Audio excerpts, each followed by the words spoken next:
Aku rela memakai daster bolong, demi tak bebani suami, tapi ia justru selingkuh tepat di depan mataku dengan uang nafkahku. Aku selalu berpikir bahwa cinta adalah tentang memberi, bukan menerima. Setidaknya, itulah yang kupelajari dari ibuku dulu. Jadi istri itu harus sabar dan rela berkorban, katanya suatu hari saat aku masih gadis. Aku mengingat kata-kata itu setiap kali aku merasa lelah atau ingin menyerah. Dan sejak menikah dengan Arif 5 tahun lalu, aku mencoba menjalani hidup dengan prinsip itu. Setiap pagi, aku bangun lebih awal untuk menyiapkan sarapan hangat bagi Arif sebelum dia berangkat ke kantor. Aku membersihkan rumah, mencuci baju, kadang membantu di warung tetangga hanya untuk menambah sedikit penghasilan. Tapi yang paling membuatku bangga adalah bagaimana aku bisa mendukung usaha kecil-kecilan Arif. Setiap bulan, aku menyisihkan uang belanja untuk modal usahanya. Usaha yang ia bangun dengan penuh harapan. Aku tahu, hidup kami tidak mudah. Arif bekerja keras, tapi hasilnya belum cukup untuk memenuhi semua kebutuhan kami. Jadi aku memilih untuk tidak pernah membeli pakaian baru untuk diriku sendiri. Biarlah aku memakai daster yang sudah bolong di bagian siku atau lengan, asalkan uang itu bisa membantu Arif meraih impiannya. Aku yakin, suatu hari nanti, semua pengorbananku akan terbayar. Tapi akhir-akhir ini, ada sesuatu yang mengganggu pikiranku. Arif mulai berubah. Dia sering pulang larut malam, dan ketika kutanya, dia hanya menjawab dengan alasan klise.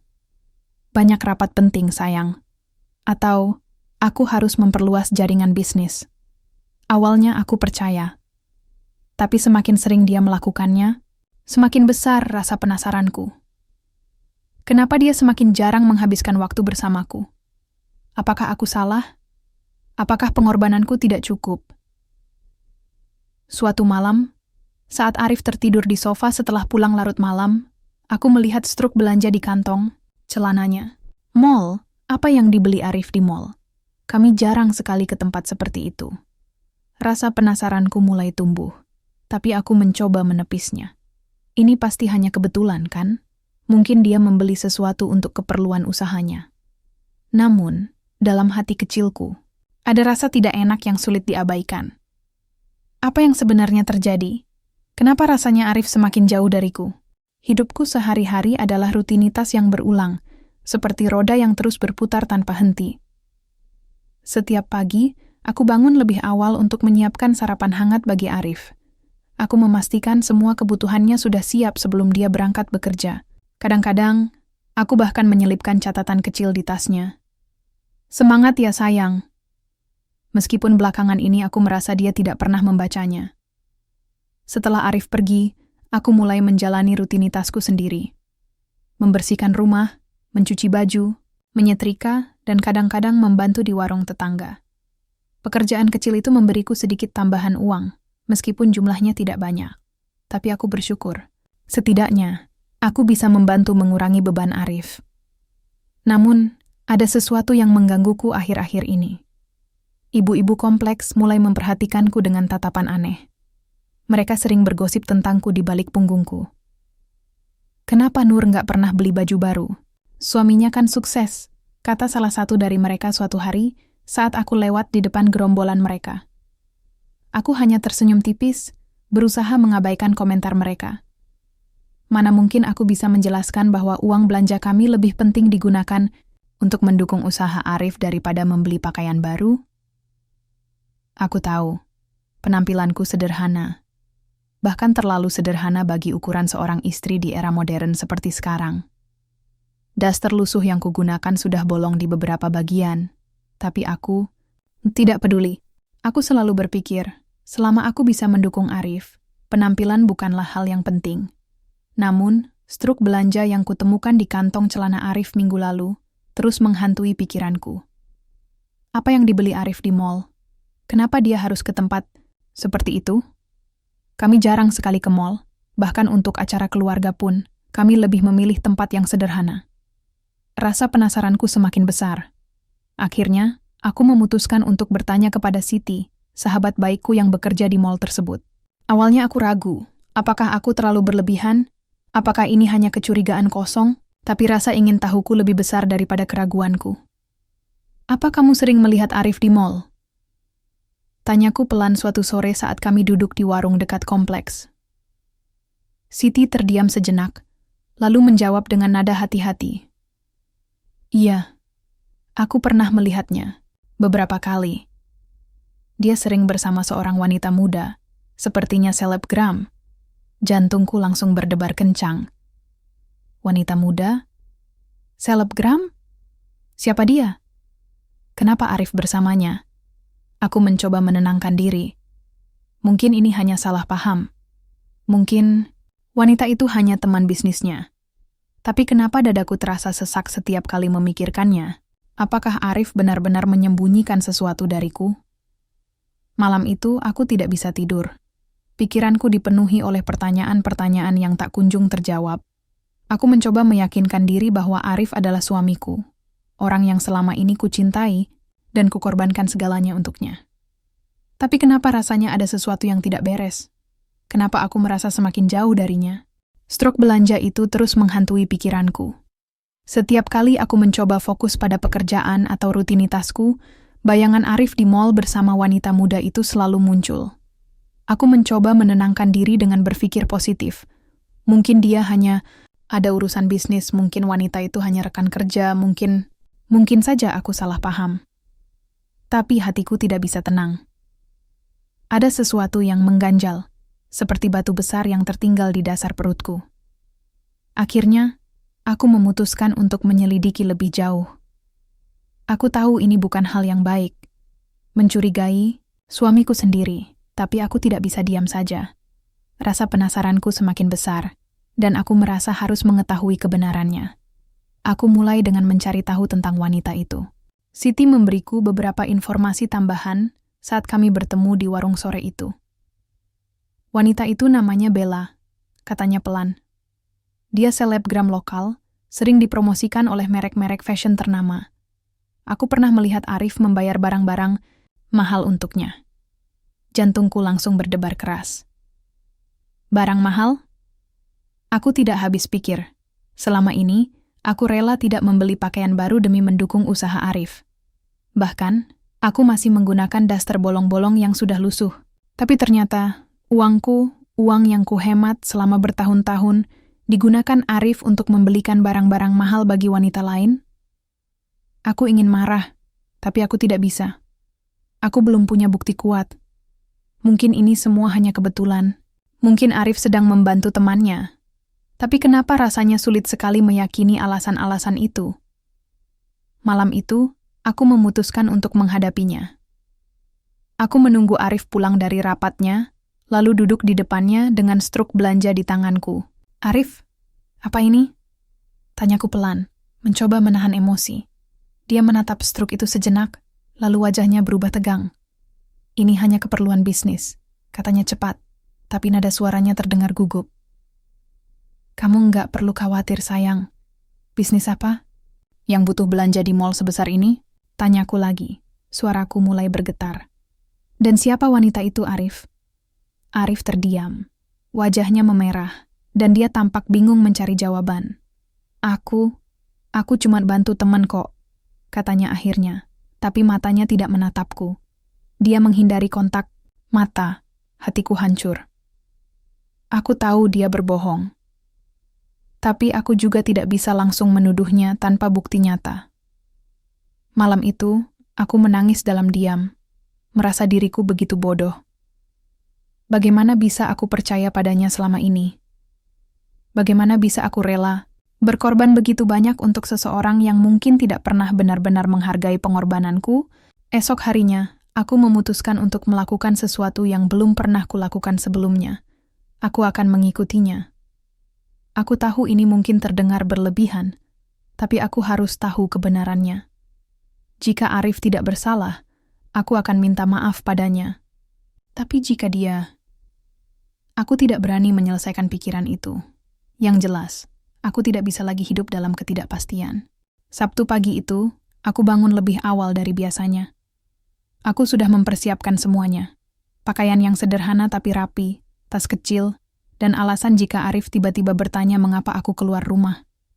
Aku memberitahunya bahwa aku akan membantu Siti di warungnya seharian. Dia hanya mengangguk tanpa banyak bicara, lalu pamit untuk rapat penting seperti biasa. Hatiku berdebar kencang saat aku mengikuti Arif dari jauh. Aku tidak pernah melakukan hal seperti ini sebelumnya. Dan aku merasa canggung, bahkan sedikit bersalah. Tapi rasa penasaranku lebih besar daripada keraguanku. Aku harus tahu kebenarannya. Arif masuk ke sebuah mall besar di pusat kota. Aku mengikuti beberapa langkah di belakangnya, bersembunyi di balik tiang atau etalase toko agar tidak terlihat. Jantungku berdegup semakin cepat ketika aku melihatnya berjalan menuju sebuah butik mewah. Dan di sanalah dia, bersama wanita muda yang cantik, dengan senyum manis dan pakaian yang begitu modis. Itu Bella. Aku mengamati mereka dari jauh. Mereka tertawa mesra, berbicara dengan nada lembut, seolah-olah mereka adalah sepasang kekasih yang bahagia. Bella mencoba beberapa baju mahal, dan Arif dengan santai membayar semuanya tanpa ragu. Mataku berkaca-kaca saat melihatnya.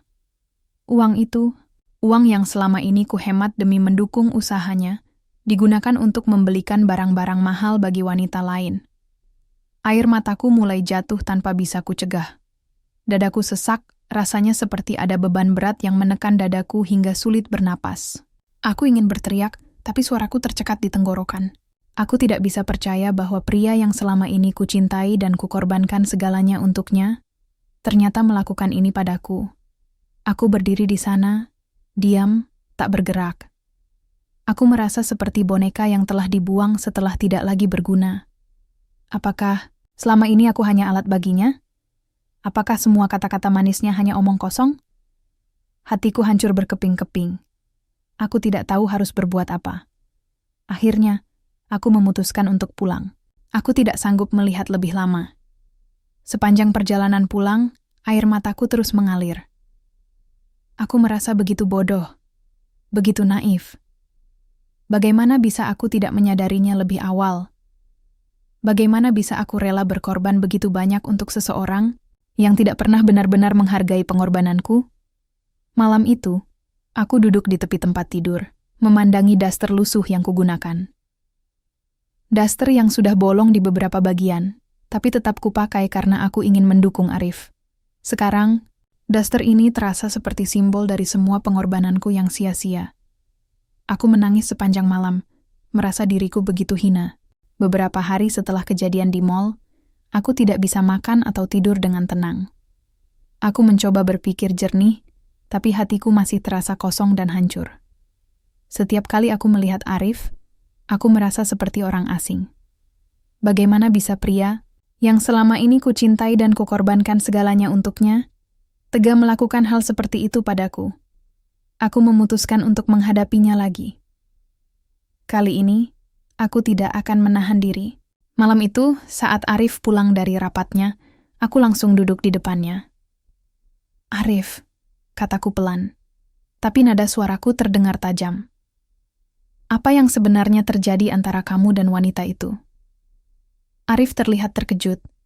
Dia mencoba menghindari tatapanku, tapi aku tidak memberinya kesempatan untuk berkelit. "Aku melihatmu di mall, Arif, bersama Bella. Jangan coba-coba bohong padaku." Dia terdiam beberapa saat, lalu akhirnya berkata, "Nur, ini bukan masalah besar. Dia hanya teman bisnis. Aku butuh bantuan untuk memperluas jaringan usaha." "Bisnis apa yang butuh belanja barang-barang mahal untuk wanita lain?" tanyaku dengan suara bergetar. Uang yang kuhemat selama bertahun-tahun, uang yang seharusnya untuk keluarga kita, ternyata kamu gunakan untuk membelikan dia barang-barang mewah." Arif mulai marah. "Kamu nggak pernah bisa bikin aku bahagia," bentaknya. "Aku lelah hidup dengan seseorang yang cuma bisa hemat-hemat terus." "Kamu nggak pernah peduli sama kebutuhanku." Hatiku seperti ditusuk ribuan jarum. Aku menatapnya dengan mata berkaca-kaca. "Jadi, semua pengorbananku tidak berarti apa-apa bagimu? Aku rela tidak membeli pakaian baru, memakai daster bolong-bolong, bekerja keras demi mendukung usahamu, tapi kamu malah menyalahkanku?" Arif tidak menjawab. Dia hanya duduk di sana, dengan wajah dingin tanpa rasa bersalah. Aku tahu, Tidak ada lagi yang bisa diselamatkan dari hubungan kami. Cinta yang dulu begitu kuat, kini sudah hilang. Hati ini sudah terlalu hancur untuk dipertahankan. Malam itu, aku memutuskan untuk mengajukan cerai. Aku tahu ini adalah langkah yang sulit, tapi aku tidak bisa lagi membiarkan diriku disakiti. Aku ingin hidupku kembali. Aku ingin menjadi diriku sendiri lagi. Keesokan harinya, aku menghubungi pengacara untuk membantu proses perceraian. Aku juga memberitahu Siti tentang keputusanku. Awalnya, dia khawatir. "Kamu yakin, Nur? Hidupmu akan berubah total," katanya. Tapi aku hanya tersenyum tipis. Aku sudah tidak punya pilihan lain, Siti. Aku harus melakukannya untuk diriku sendiri. Proses perceraian tidak mudah. Ada banyak pertanyaan dari keluarga dan tetangga. Kenapa aku memutuskan untuk bercerai padahal usia pernikahanku belum genap 5 tahun? Aku hanya menjawab singkat. Aku pantas mendapatkan lebih dari ini. Mereka mungkin tidak mengerti, tapi aku tidak peduli. Yang penting, aku sudah membuat keputusan yang tepat untuk diriku sendiri. Setelah resmi bercerai, aku merasa lega. Meski masa depan masih penuh ketidakpastian, aku tahu bahwa aku sudah memilih jalan yang benar. Aku tidak ingin lagi hidup dalam bayang-bayang pengkhianatan. Aku ingin bangkit dari semua ini. Hidup setelah perceraian tidak semudah yang kubayangkan. Ada banyak hal yang harus kuhadapi sendiri. Tagihan bulanan, kebutuhan sehari-hari, bahkan pandangan orang-orang di sekitarku yang kadang masih menghakimi. "Kenapa kamu bercerai? Bukankah Arif suamimu selama ini?" Tanya beberapa tetangga dengan nada penuh rasa ingin tahu. Aku hanya tersenyum tipis dan menjawab, "Aku butuh hidup yang lebih baik untuk diriku sendiri." Awalnya, aku merasa canggung dan sering meragukan diriku. Apa aku bisa bertahan hidup tanpa dukungan finansial dari suami? Tapi aku tahu, aku tidak punya pilihan lain. Aku harus bangkit. Aku harus membuktikan pada diriku sendiri bahwa aku bisa melakukannya. Untungnya, Siti menawarkanku pekerjaan di butik miliknya. Awalnya, tugas utamaku hanya membantu melayani pelanggan dan merapikan barang-barang. Tapi lama-kelamaan, aku mulai tertarik pada dunia fashion. Aku belajar bagaimana memilih pakaian yang sesuai dengan bentuk tubuh seseorang, cara merapikan etalase agar terlihat menarik, bahkan mulai mempelajari dasar-dasar desain pakaian. Setiap malam, setelah pulang dari butik, aku menghabiskan waktu untuk belajar menjahit. Aku membeli mesin jahit bekas dengan tabungan kecil yang kumiliki, lalu mencoba membuat pola-pola sederhana. Awalnya hasilnya tidak sempurna. Jahitan yang berantakan, ukuran yang tidak pas, bahkan ada beberapa baju yang gagal total. Tapi aku tidak menyerah. Aku terus mencoba, hingga akhirnya aku berhasil membuat pakaian pertamaku yang layak dipakai. Perlahan-lahan, aku mulai menemukan kebahagiaan dalam pekerjaanku. Penampilanku pun mulai berubah. Aku tidak lagi memakai daster bolong-bolong. Aku mulai membeli pakaian sederhana namun rapi, hasil tabungan dari pekerjaanku di butik. Aku juga mulai aktif di komunitas wanita pemberdayaan lokal. Tempat aku bertemu banyak wanita hebat yang memiliki cerita hidup mirip denganku. Mereka menginspirasiku untuk terus maju dan tidak pernah menyerah. Suatu hari, Siti memberiku ide untuk memulai usaha kecil-kecilan. "Kenapa kamu nggak coba bikin butik online-mu sendiri? Kamu kan sudah bisa menjahit dan mendesain pakaian," katanya. Awalnya aku ragu, apakah aku bisa? Tapi Siti terus mendukungku. Dan akhirnya aku memberanikan diri untuk mencobanya. Aku mulai dengan membuat beberapa pakaian sederhana untuk teman-teman dekatku. Mereka menyukai hasil kerjaku, bahkan ada yang memesan lebih banyak. Dari situ, aku mulai memperluas jaringan pelanggan dengan mempromosikan produkku di media sosial. Butik online-mu berkembang pesat. Aku merasa bangga dengan diriku sendiri. Aku berhasil membangun usaha kecil-kecilan yang tidak hanya membantu memenuhi kebutuhanku, tapi juga memberi kebahagiaan bagi orang lain. Meski awalnya sulit, aku mulai menikmati hidupku yang baru. Aku tidak lagi merasa seperti korban. Aku adalah wanita yang kuat, mandiri, dan penuh harapan. Aku belajar bahwa kebahagiaan sejati tidak datang dari materi atau pengorbanan tanpa batas, tapi dari rasa saling menghargai dan keberanian untuk memulai hidup baru. Beberapa bulan setelah perceraian, aku mendengar kabar tentang Arif. Informasi itu datang dari Siti, yang masih sering bertemu dengan beberapa karyawan di mall tempatnya bekerja. Usaha Arif bangkrut, katanya pelan suatu sore saat kami duduk di warung dekat kompleks. Aku hanya diam, tidak tahu harus merasa apa. Katanya, dia terlalu boros membiayai hubungan gelapnya dengan Bella. Lanjut Siti. Bella meninggalkannya karena uangnya habis. Sekarang, Arif harus bekerja sebagai sopir ojek online untuk bertahan hidup. Aku terdiam sejenak, mencoba mencerna semua informasi itu. Bagian dari diriku merasa kasihan pada Arif, pria yang pernah menjadi suamiku selama 5 tahun. Tapi bagian lain dari diriku merasa lega. Ini seperti karma atas semua pengkhianatan yang telah dia lakukan padaku. Uang yang seharusnya untuk keluarga kami, ternyata digunakan untuk hal-hal yang sia-sia. Sampai akhirnya semuanya runtuh. Suatu hari, Arif datang ke rumahku. Dia tampak berbeda. Wajahnya lebih pucat, pakaiannya sederhana, bahkan terlihat kusut. Dia memohon agar kami kembali bersama. Nur, aku menyesal, katanya dengan nada putus asa. Aku sudah belajar dari kesalahanku. Aku ingin memperbaiki semuanya. Aku menatapnya dalam-dalam. Hatiku sudah tidak ada rasa apa-apa padanya. Maaf Arif, kataku dengan tegas. Aku sudah bahagia dengan hidupku sekarang. Aku tidak bisa kembali ke masa lalu.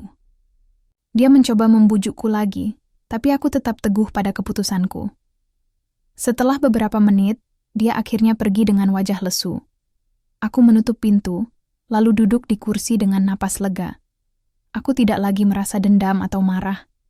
Aku hanya merasa damai. Beberapa minggu kemudian, aku mendapat kabar bahwa Bella kini bekerja sebagai pelayan di sebuah restoran cepat saji. Kabarnya, dia mengeluh kepada teman-temannya tentang betapa sulitnya hidup tanpa dukungan finansial dari Arif. Aku tersenyum tipis saat mendengar cerita itu. Sepertinya, karma benar-benar adil. Malam itu, aku duduk di depan laptop, melihat statistik penjualan butik online-mu. Usahaku berkembang pesat, dan aku baru saja mendapat penghargaan dari komunitas wanita pemberdayaan lokal. Aku merasa bangga dengan diriku sendiri. Aku berhasil bangkit dari keterpurukan dan membuktikan bahwa kebahagiaan sejati datang dari dalam diri kita sendiri. Hidupku sekarang sangat berbeda dari 5 tahun yang lalu. Aku bukan lagi wanita yang hanya berdiam diri di rumah, memakai daster bolong-bolong, dan mengorbankan segalanya demi mendukung suamiku.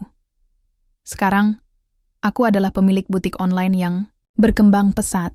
Setiap pagi, aku bangun dengan semangat untuk merancang pakaian baru, menjahitnya dengan tangan-tanganku sendiri, dan mempromosikannya kepada pelanggan setiaku. Usahaku tidak hanya memberiku penghasilan yang cukup untuk bertahan hidup, tapi juga membawa kebahagiaan bagi orang lain. Banyak pelanggan yang datang padaku, karena mereka merasa pakaian yang kubuat sesuai dengan kepribadian mereka. Ada yang memesan gaun untuk acara penting, ada yang memesan seragam kerja sederhana, bahkan ada yang memesan baju untuk anak-anak mereka. Melihat senyum mereka saat menerima hasil jahitan dariku membuat hatiku dipenuhi rasa syukur. Selain itu, aku juga aktif di komunitas wanita pemberdayaan lokal. Aku sering berbagi pengalaman tentang bagaimana aku bangkit dari keterpurukan pasca perceraian. Aku ingin menginspirasi wanita-wanita lain agar tidak takut untuk memulai hidup baru, meskipun masa lalu mereka penuh dengan luka. Kita semua punya kekuatan untuk bangkit, kataku dalam salah satu sesi diskusi. Yang penting, kita harus percaya pada diri sendiri. Suatu hari, aku bertemu Rizky, seorang guru sekolah dasar yang baik hati. Kami bertemu di sebuah acara komunitas, di mana dia berbicara tentang pentingnya pendidikan karakter bagi anak-anak. Awalnya, kami hanya berbincang ringan, tapi lama-kelamaan, kami mulai dekat. Rizky adalah pria yang sangat berbeda dari Arif. Dia menghargai kepribadianku, mendukung setiap langkahku, dan selalu mendengarkan ceritaku tanpa menghakimi. Kami mulai menjalin hubungan yang sehat dan saling menghormati. Rizky sering membantuku di butik online-mu.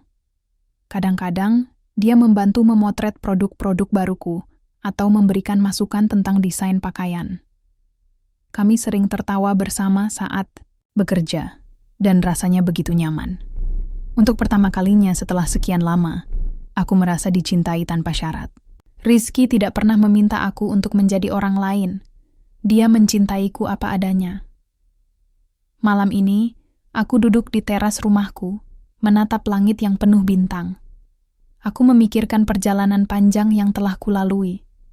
Dulu, aku adalah wanita yang hancur, yang merasa dirinya tidak berharga. Tapi sekarang, aku adalah wanita yang kuat, mandiri, dan penuh harapan. Aku belajar bahwa kebahagiaan sejati tidak datang dari materi atau pengorbanan tanpa batas, tapi dari rasa saling menghargai dan keberanian untuk memulai hidup baru. Aku tersenyum, tipis, lalu menyesap teh hangat di cangkirku. Aku tidak tahu apa yang akan terjadi di masa depan, tapi aku yakin bahwa aku sudah siap menghadapinya. Aku sudah menemukan kebahagiaan sejatiku, dan aku tidak akan pernah melepaskannya lagi.